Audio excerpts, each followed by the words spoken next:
네, 안녕하십니까. 자, 오늘 이 시간에는 요셉에 대해서 생각해 보겠습니다.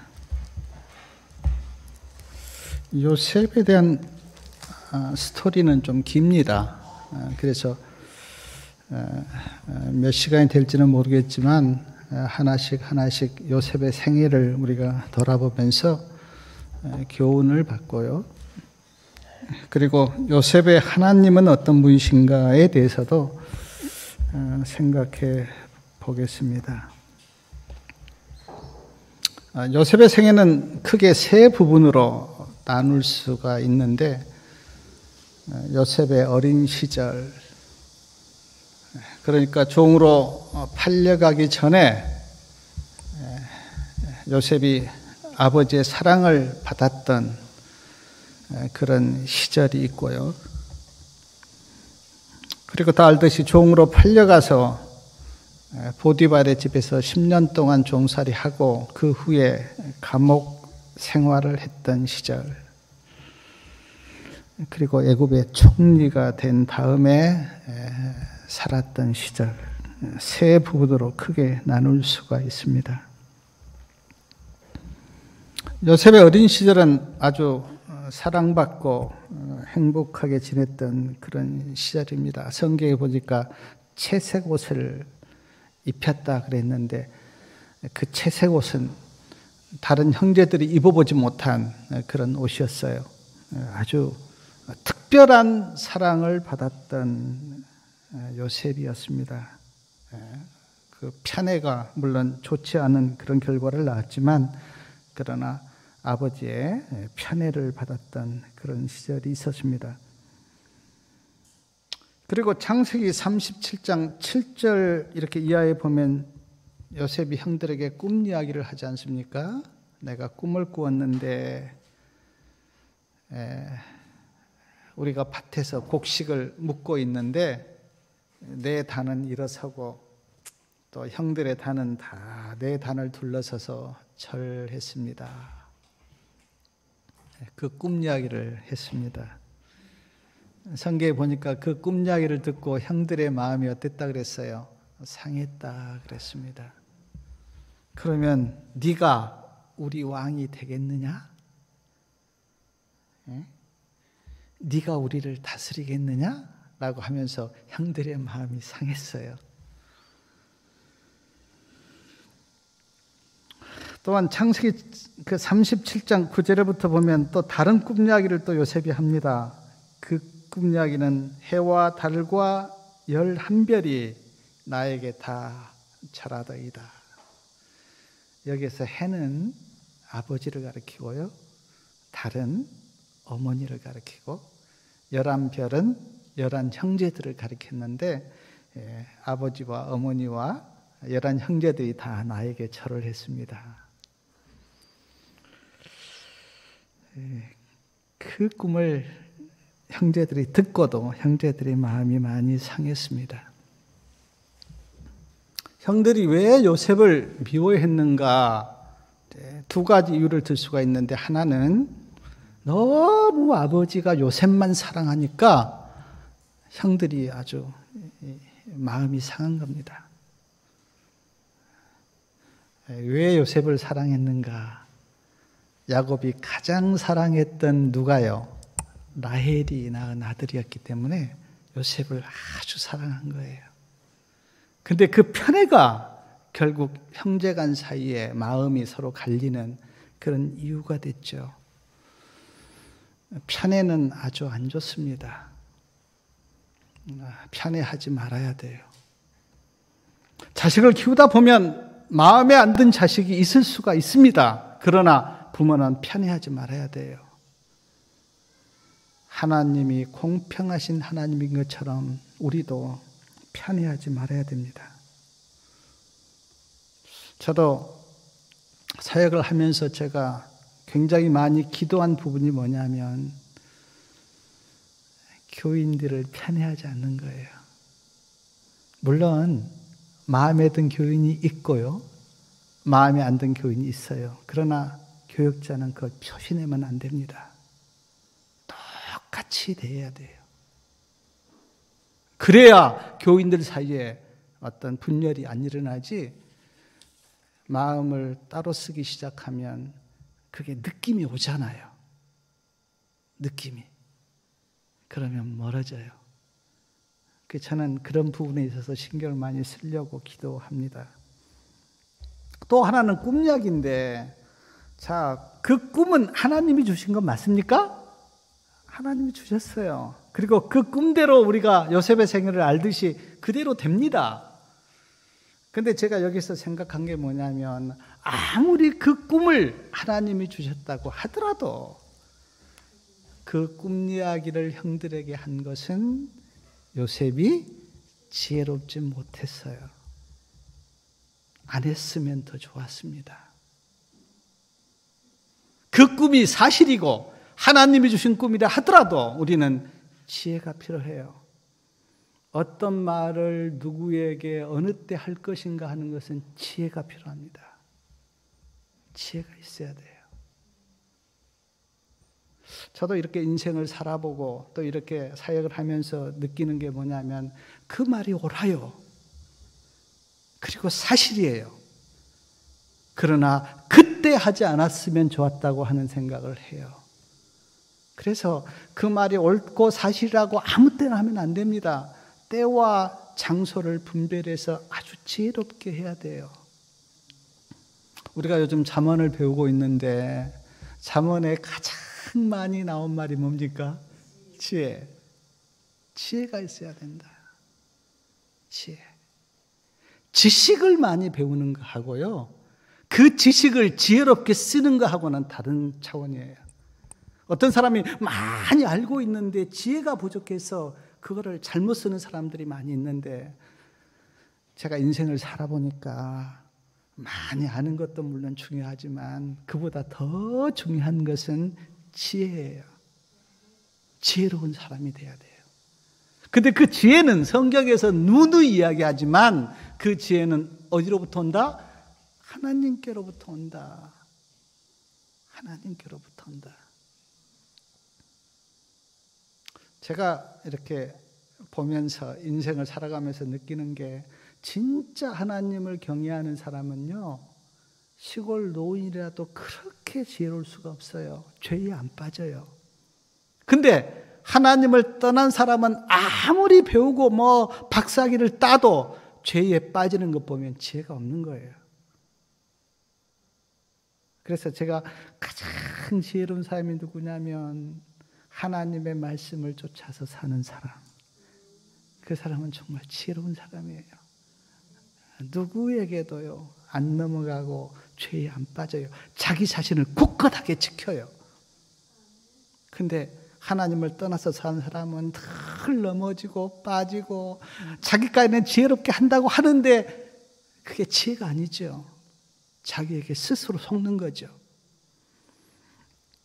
요셉을 생각하면서 좀 그때 이야기 안 했으면 형들의 마음도 안 상하고 미움도 안 받았을 건데, 아마 요셉이 너무 어려서 철이 없었나 봐요. 그러니까 막 자기 꿈 이야기를 다 하다 보니까 형들의 마음이 상하고, 그래서 결국 종으로 팔려가는, 물론 그게 다 하나님의 뜻 안에 있었지만, 그러나 형들의 마음이 상한 거 아닙니까? 창세기 37장 13절 이하에 보면, 야곱이 요셉에게 들에서 양을 치고 있는 형들을 가서 한번 살펴보고 와라, 그렇게 심부름을 시킵니다. 그래서 요셉이 그 아버지 심부름을 따라서 형들을 만나러 가요. 성경에 보니까 그때 형들이 세겜에서 그 양을 치고 있었는데 세겜으로 갑니다. 세겜에서 가서 보니까 형들이 없어요. 그리고 막 들에서 형들을 찾습니다. 들에서 막 그 소년이 방황하고 있으니까 어떤 사람이 물어요. 왜 그렇게 들에서 방황하고 있느냐? 그러니까 요셉이 형들을 찾으러 왔는데 형들이 없습니다. 그러니까 그 사람이 도단으로 한번 가봐라, 그렇게 요셉에게 이야기를 해주고, 그래서 요셉이 도단으로 갑니다. 근데 도단에 형들이 있었어요. 형들이 보니까 요셉이 오고 있어요. 그때 형들의 마음속에 그렇게 잘난 체 하고 뭐 아버지 어머니 우리가 다 너에게 절한다고 하는 그 꿈이야기를 했던 요셉에 대한 미움, 그리고 아버지가 편애한 그 어떤 그 마음의 상처들, 그게 이제 일어나면서 우리가 요셉을 죽여서 구덩이에 묻고 아버지에게는 짐승이 잡아먹었다고 하자, 그렇게 모의합니다.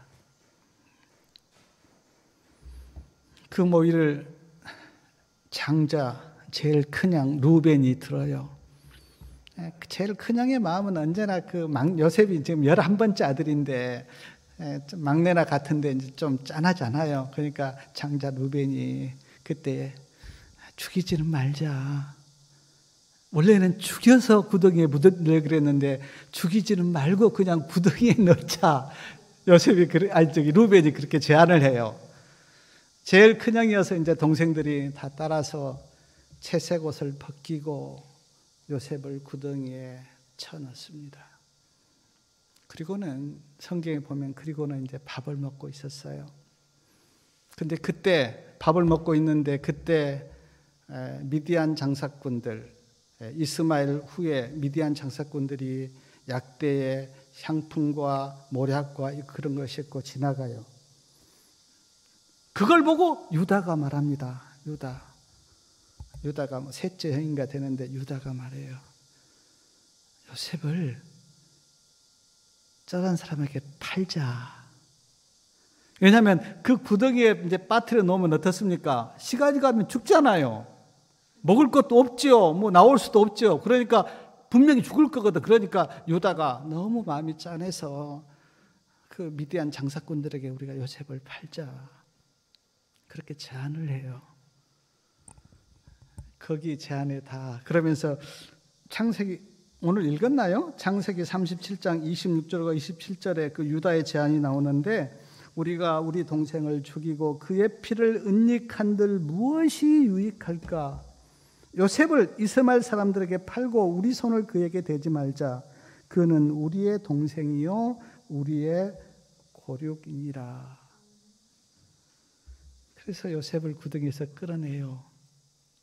그리고 미디안 장사꾼들에게 팝니다. 얼마에 팝니까?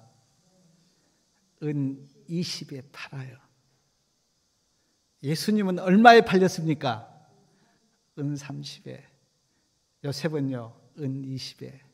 그래 팔려가요.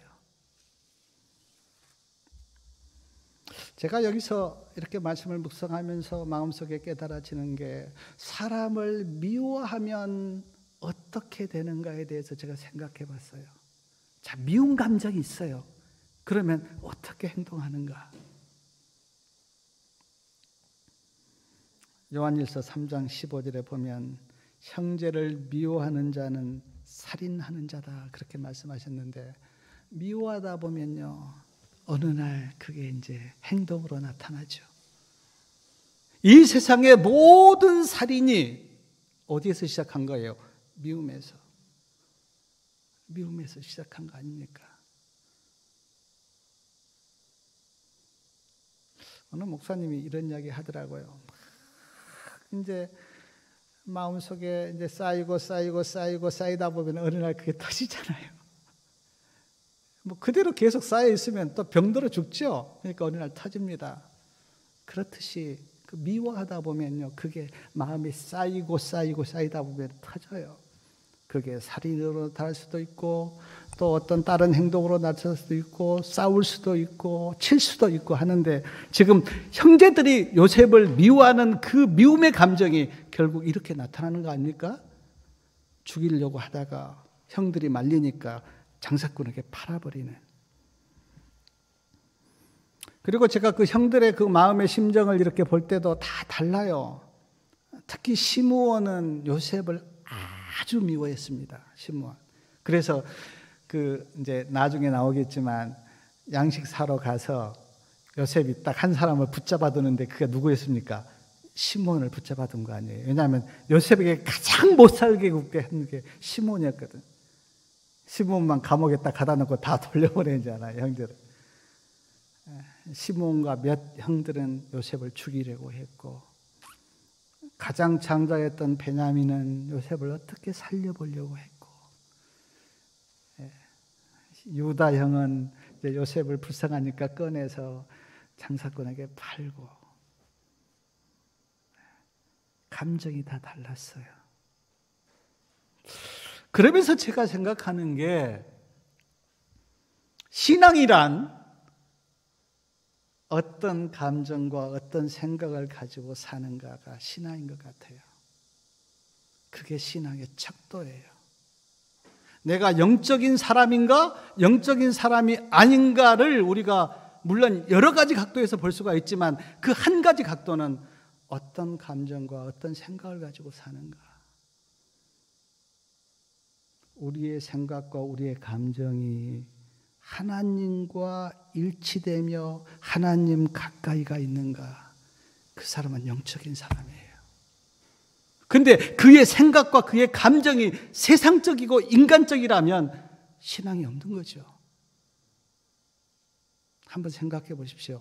하나님이 좋아하는 것을 나도 좋아하고 있는가? 하나님이 싫어하는 것을 나도 싫어하고 있는가? 한번 자신을 돌아보라고요. 그러면 내가 지금 영적인 수준이 어느 정도 있는지 아마 알게 될 거예요. 근데 어떤 사람은 하나님이 싫어하는 것을 막 좋아해요. 하나님은 죄를 미워하고 또 그 안 좋은 것을 싫어하는데 막 그걸 좋아하는 사람이 있어요. 그 사람은 영적으로 낮은 수준에 있는 거예요. 한번 내 감정을, 나는 사람들과 어떤 일에 대해서 어떻게 반응하고 있고 어떤 감정을 가지고 있는가 자신을 한번 돌아보라고요. 지금 그 요셉의 그 열 형들 감정이 다 다르잖아요. 베냐민하고 루벤하고 유다는 요셉에 대한 감정이 참 어떻게든 살려보려고 하는데 다른 형제들은 막 죽이려고 그러고. 저는 내가 생각해요. 저도 그게 잘 안 됐거든요. 옛날에 막 마음속에 미움이 일어나는 거예요. 미움이. 누구에게 막 원망도 일어나고. 그때 제가 하나님께 많이 씨름을 했어요. 하나님, 내 마음속에 일어나는 이런 나쁜 감정들에 대해서 하나님 좀 없게 해달라고. 근데 진짜 하나님의 은혜가 임하니까 그런 감정들이 많이 사라지더라고요. 순간적으로 감정은 들어오죠. 그러나 그거를 금방 떨쳐버려요. 마음에 담아두질 않아요. 마음에 품으면 어떻습니까? 그게 죄가 되는데 마음에 품지 않고, 하나님, 이게 사단이 준 감정인데 빨리 내 마음속에서 떠나가도록 하나님 은혜를 달라고 그렇게 기도해서 그 감정을 떨쳐버려요.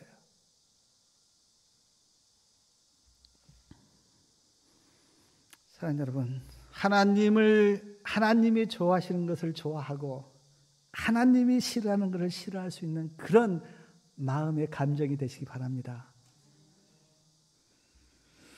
요셉을 미디안 장사꾼에게 판 후에 창세기 37장 31절과 32절에 보면 형들이 이제 아버지를 속이려고 뭐를 잡습니까? 수염소를 죽입니다. 그리고 그 피를 요셉이 입은 채색옷에 묻혔어요. 그리고는 그 피에 묻은 그 채색옷을 이제 아버지에게 가지고 갑니다. 그리고 말하기를 뭐라고 말합니까? 아버지, 이 옷을 우리가 들에서 주웠는데, 아주 능금을 떤 거죠. 들에서 주웠는데 이 옷이 요셉의 옷인가 아버지 한번 보십시오. 그렇게 이제 아버지에게 보여줘요. 제가 그 장면을 이렇게 묵상하면서 인간이 이럴 수가 있을까?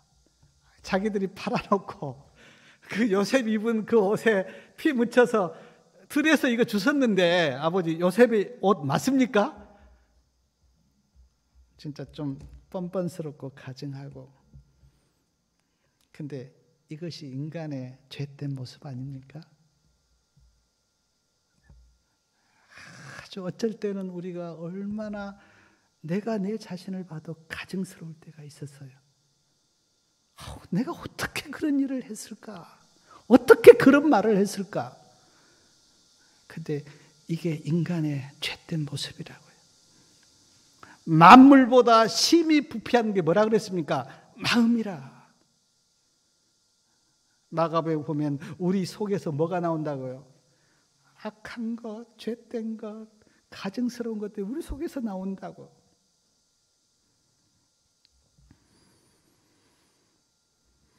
제가 이렇게 뉴스 보면서 뉴스에 얼마나 많은 사건들이 나옵니까? 뭐 부모를 죽이고 아들을 죽이고 남편을 죽이고 아내를 죽이고 형제를 죽이는 그런 뉴스들을 우리가 보면서 그 죄된 인간의 모습을 보는데 저는 그래요.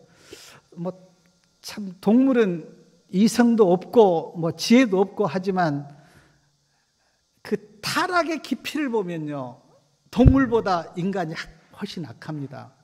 왜 그러냐면 동물은 배부르면요 안 죽여요. 그냥 가만히 있어요. 사자가 아무리 사나워도요 배부르면 옆에서 그 사슴들이 놀아도 안 건듭니다. 그냥 잠만 자요. 근데 인간이 뭐 배고파서 죽입니까? 막 미워서 죽이고요, 막 자기 욕망 채우기 위해서 죽이고 기분 나빠서 죽이고, 그런 부분에 있어서 인간이 훨씬 동물보다 더 타락한 것 같아요. 동물들은 기분 나빠서 안 죽입니다. 배고파서 죽여요. 사람은 그게 아니에요.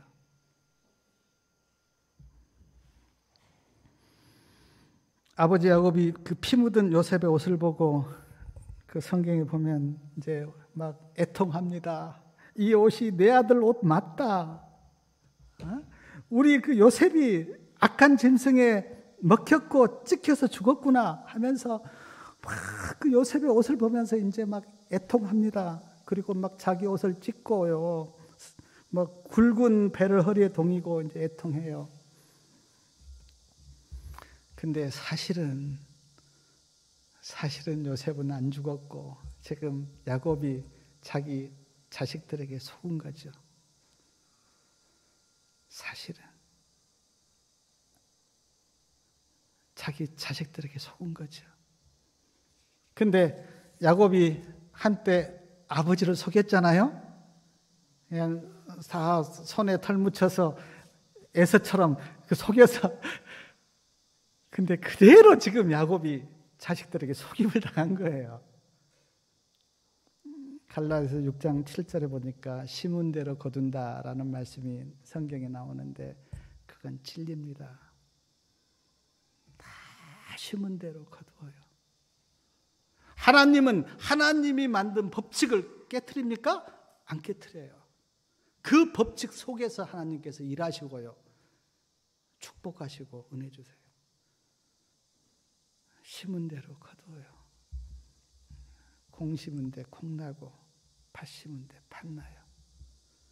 그래서 성경과 예언의 시내는 누누이 말하기를 뭘 심어라? 사랑을 심어라.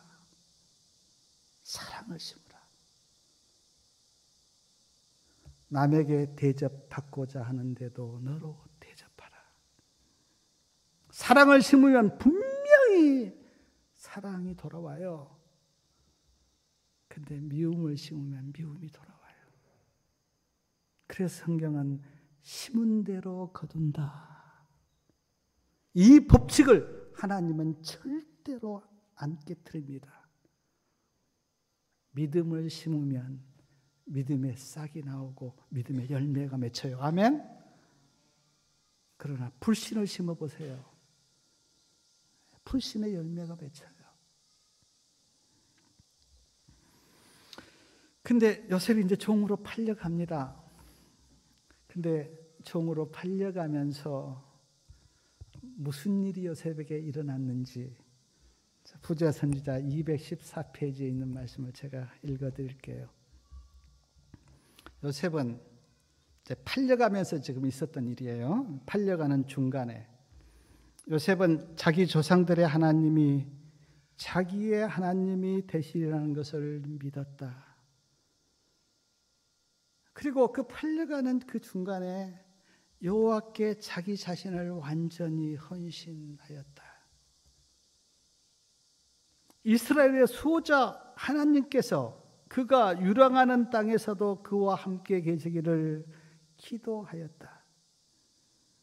어떤 환경에 처하더라도 하늘왕의 시민답게 행동하며 하나님께 충성을 다하리라는 고결한 결심으로 요셉의 영혼은 감동되었다. 요셉은 온 마음으로 하나님을 섬기며 그의 운명의 시련을 인내로 당하며 날마다의 의무를 성실하게 수행하고자 하였다. 이 하루의 경험이 요셉의 생애의 전환점이 되었다. 이 무서운 재난이 그를 응석 부리는 아이에서 사력 있고 용감하고 자제력이 있는 어른으로 변화시켰다. 요셉의 생애의 큰 전환점이 언제 일어났는가? 종으로 팔려가면서요. 요셉이 언제 하나님을 굳건하게 붙들었는가? 종으로 팔려가면서. 요셉이 언제 자신을 온전히 하나님께 드렸는가? 종으로 팔려가면서. 요셉의 변화는요, 종으로 팔려가면서 그가 하나님을 붙들고 하나님, 이제는 내가 이 종으로 팔려가는 이 내가 온전히 하나님 한 분만 의지하고 내가 살겠습니다. 하나님 나를 도와주세요. 종으로 팔려가면서 일대의 큰 믿음의 변화가 요셉에게 생긴 거예요. 사랑하는 우리 성도님들도 지금 여기 앉아 계시는데 아마 변화가 일대 변화가 언제 일어났든 일어났을 거예요. 한번 자신을 돌아보시고, 저도 이 요셉을 이렇게 묵상하면서 그래, 나는 언제 나에게 이 큰 변화가, 믿음의 변화가 생겼는가 자신을 돌아봤는데 저에게도 그때가 있었더라고요.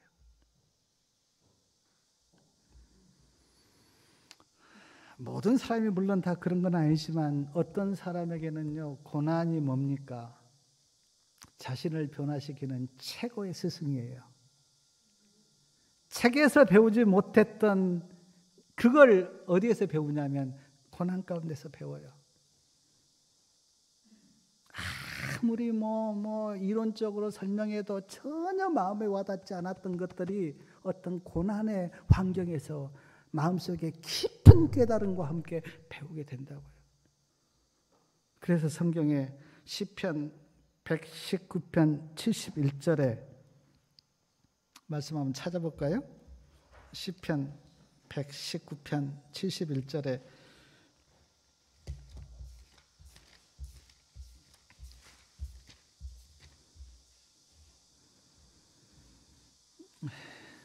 시편 119편 71절 우리 다 같이 한번 읽겠습니다. 고난당한 것이 내게 유익이라. 이로 인하여 내가 주의 율례를 배우게 되었나이다. 고난으로 하나님의 말씀을 배우게 된 거예요. 고난당한 것이 내게 유익이라. 67절 말씀도 우리 좀 같이 한번 읽겠습니다. 고난당하기 전에는 내가 그릇 행하였더니 이제는 주의 말씀을 지키나이다. 고난당하기 전에는 내가 막 내 마음대로 살았어요. 근데 고난이 찾아왔고 그 고난을 통해서 내가 이제는 하나님의 말씀을 지키는 믿음의 사람이 된 거예요. 사랑하는 여러분, 우리 성도님들을 만든 게 뭐였습니까? 고난 아니었어요? 고난이 없었다면 우리가 얼마나 교만한, 그리고 얼마나 자기 인생대로 살았겠어요? 다 고난이 지금 오늘 우리를 만든 거 아니에요? 고난이? 저는 그래요. 저는요, 제가 고등학교 3학년 때 그 밑으로 떨어졌는데 그때 머리가 깨졌거든요. 그래갖고 동네에서 다 소문났어요. 뭐 죽었다. 막 피를 흘리고 병원에 실려가니까 소문이 다 이제 기태는 다 죽었다. 병원에서 수술 받고 이렇게 하면서 그때 내 마음속에 인간이 이렇게 약한데 내가 어떻게 살까 하면서 그때부터 내가 찾는 게 신앙이었어요. 아마 그런 고난이 없었다면 내가 막 내 잘난 맛으로 막 살았을 거예요. 근데 그때 내가 깊은 내 마음속에 내가 신을 의지해야 되겠구나. 그러면서 내가 그때부터 막 신을 찾기 시작했어요. 그리고는 결국 하나님을 만나게 되었어요. 우리 성도님도 다 그렇지 않습니까? 광야의 생애라고 하는 책에 나온 글인데, 제가 이 글을 읽고 마음에 깊은 깨달음이 있어서 제가 말씀드리면요, 거기 책 속에 보면 나방이 이제 애벌레로 그 집 안에 있다가 이제 날개가 이렇게 나오고 이제 그 뚫고 나오잖아요. 근데 어떤 사람이 이제 그걸 보고 있는 거예요. 보고 있는데 막 그 이제 나방이 그 속이 집 속에서 막 이제 구멍을 뚫고 나오는 그 과정을 보고 그 사람이 너무 애처로운 거야. 그리고는 그 나방을 도와주려고 칼로 그 집을 딱 잘랐어요. 그러니까 쉽게 나오죠. 막 구멍을 뚫고 나와야 되는데 칼로 딱 그 이제 집을 잘라준 거예요. 그러면서 속으로 하는 이야기가, 나는 참 자비롭다. 나방이 그렇게 힘들게 나온 걸 내가 보고 그렇게 칼로 잘라주게, 나는 참 자비롭다. 그랬는데 나방이 나와서 살지 못하고 죽은 거예요. 그리고는 그때 이제 깊이 이제 왜 그랬을까? 내가 그 힘들게 나온 나방 도와주려고 잘라줬는데 왜 날지 못하고 죽었을까라고 생각을 하고 이제 보니까, 나방이 나오면서요, 그 좁은 구멍을 뚫고 나오면서 막 이렇게 어깨에 힘을 준대요. 그러면서 날개에 힘을 주면서, 그러면서 날개에 힘이 딱 생겨서 날 수가 있대요. 근데 그 사람이 이제 그게 애처로우니까 칼로 잘라줬는데 날개에 전혀 힘이 없으니까 못 나는 거예요. 그리고는 그냥 죽더래요. 그거를 그 광해 생애라고 하는 책에 이제 나와 있는데, 글을 읽으면서 고난이라고 하는 게 참 우리를 그렇게 성장시키고 우리를 연단시키고, 그래서 고난은 누구에게 필요하구나. 이 세상에 고난이 없는 사람이 없죠. 솔직히 알고 보면. 아무리 잘 나간 사람도요, 깊이 마음에 들어가 보면 고난 없는 사람 없습니다. 정신적인 고난이 있든 육체적인 고난이 있든 인간의 삶이 다 그래요. 왜 그러는가? 하나님은 아세요. 인간에게는 고난이 필요하다라고 하는 것을 아신 거예요. 그래서 그걸 허락하신다 그랬어요. 요셉이 바로의 그 시대장 보디발의 집에 이제 팔려갔습니다. 거기에서 10년 동안 종으로 일했어요. 10년 동안 요셉이 얼마나 성실하게 일했고 정직하게 일했으면 보디발이 마음에 감동이 되어서 뭘로 세웠습니까? 가장 총무로 세우면서 모든 것을 요셉에게 다 맡겼어요. 그런데 사랑하는 여러분, 왜 요셉이 그렇게 성실하고 정직하게 일할 수가 있었을까? 왜요? 요셉의 마음속에 이 믿음이 있었습니다. 하나님이 나를 보고 계신다. 내가 하나님 앞에 있다. 코란데요. 내가 하나님 앞에 있다.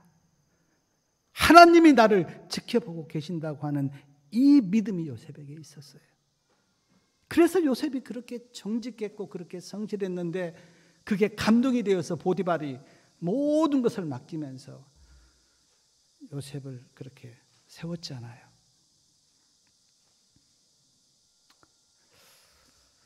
제가 예화를 이렇게 찾는데요, 이런 예화가 있습니다.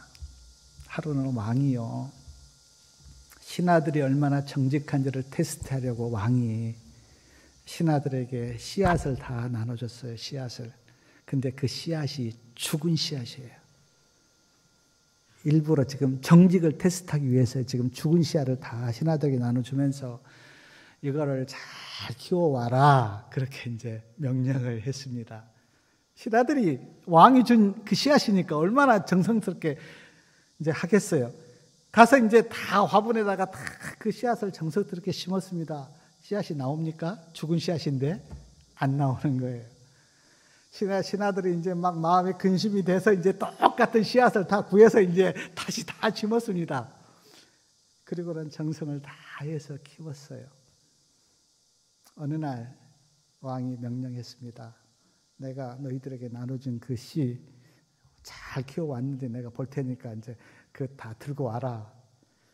신하들이 다 가져갔습니다.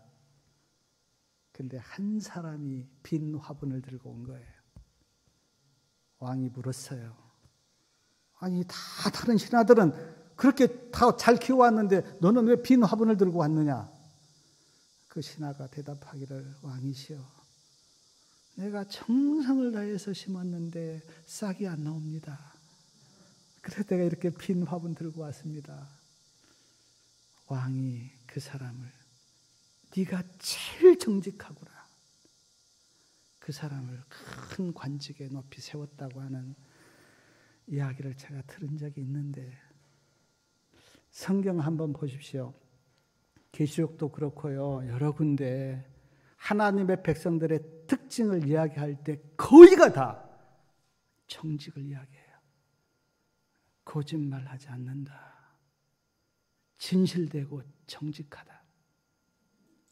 하늘 갈 사람과 하늘 가지 못한 사람을 정직과 거짓으로 이렇게 나누는 것을 성경에서 여럿이 봐요.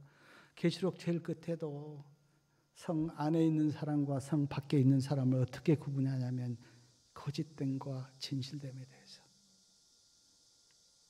사단은 거짓의 표상 아닙니까? 예수님은요, 진실. 아멘, 아멘이 뭡니까? 진실하다, 그 뜻이에요. 진실하다, 진실하다, 맞습니다.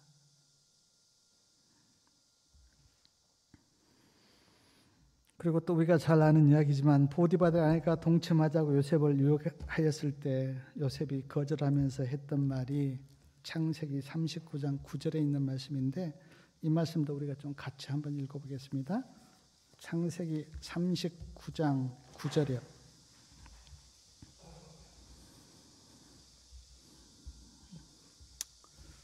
창세기 39장 9절 다 같이 말씀을 읽겠습니다. 이 집에는 나보다 큰 예가 없으며 주인이 아무것도 내게 금하지 아니하였어도 금한 것은 당신뿐이니 당신은 자기 아내임이라.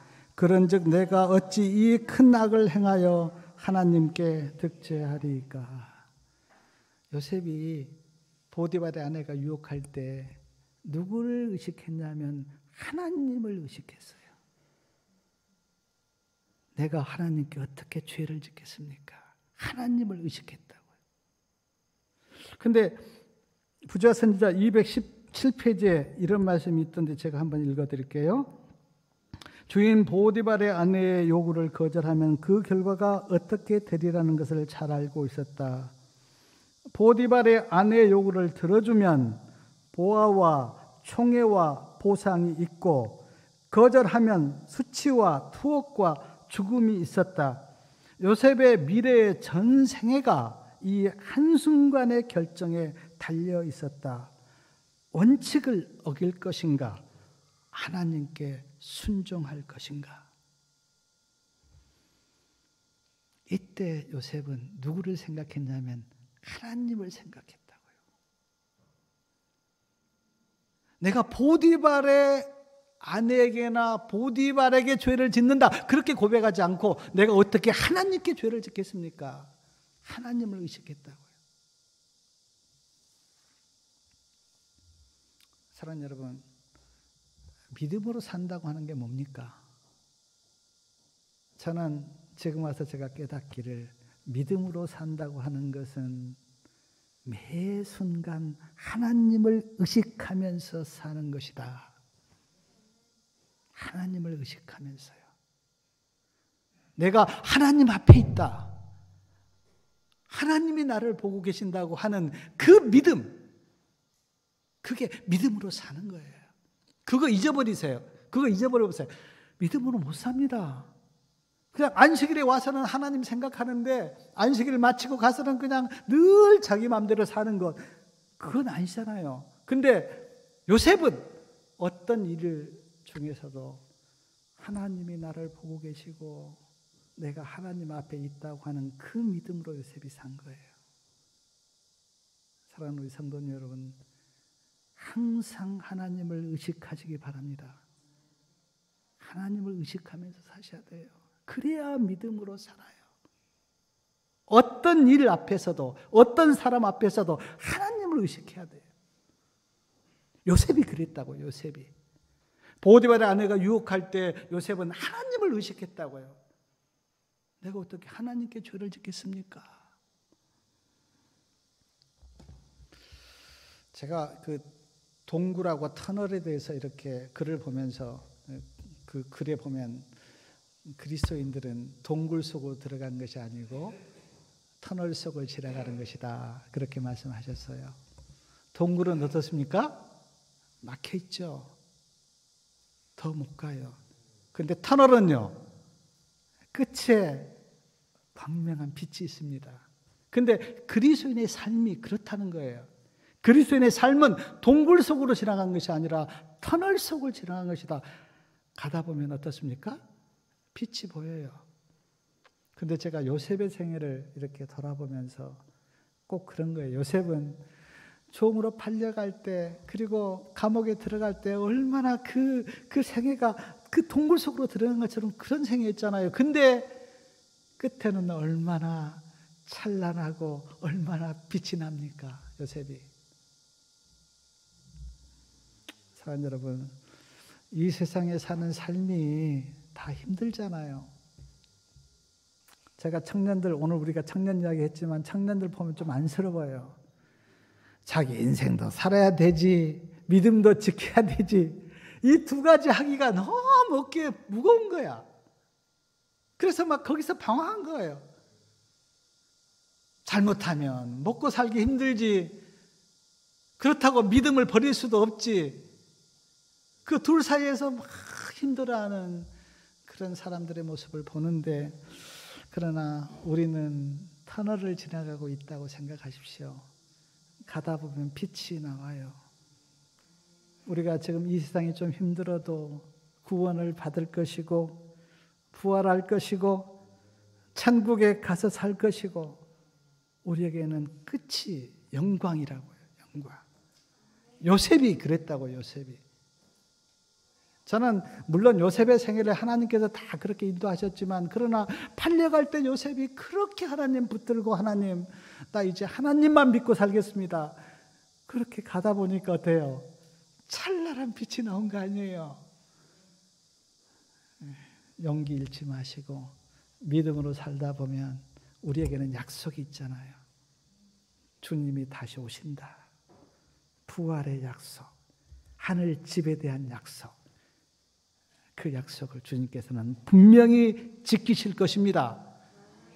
그 믿음으로 오늘 또 힘들지만 그 터널 끝에 보이는 그 빛을 우리가 보고 믿음으로 잘 사셔서 우리가 다 주님과 함께 그 나의 본향, 그 하늘에서 사는 축복된 주의 성도들 다 되시기 바라면서 말씀을 마치겠습니다.